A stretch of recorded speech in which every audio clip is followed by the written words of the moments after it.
زه د عثمان د زیږېدو پر مهال نه وم، خو کله چې له مارانه دلته په جرمني کې نړۍ ته راته، زه هم د زیږېدو په خونه کې وم او له ځان سره مې وویل زه بیا پلار کېږم او له دې وروسته باید نور هم پام وکړم، ځکه د 2 اولادونو پلار شوم.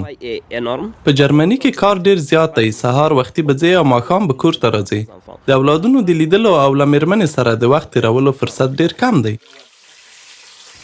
ما چې کله خپل مېرمنې ته په جرمني کې د اولاد زیږېدلو د رخصتۍ په اړه وویل، هغه حیرانه شوه.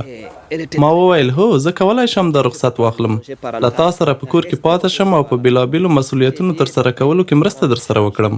هغه ډیره خوشحاله شوه. زه فکر کوم دا ډول رخصتي مېرمنو ته ډیر وخت او ازادي ورکوي.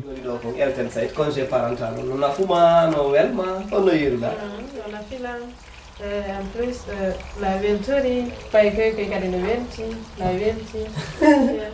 Wala lang di diviso go studiando.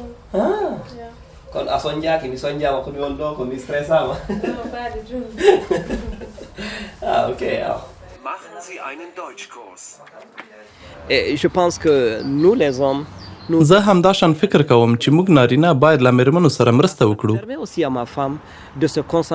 دا کار زما له مېرمنې سره مرسته کوي چې په خپلو زده کړو تمرکز وکړي. که ما دا رخصت نه درلودای او کار مې کولای، له ماشومانو سره به څوک پاتې کېدای.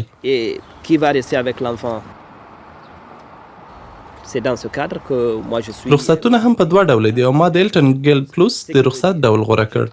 په دې معنی چې زه نیمه وخته کار کوم او په اونۍ کې 60 ساعته دفتر ته ځم.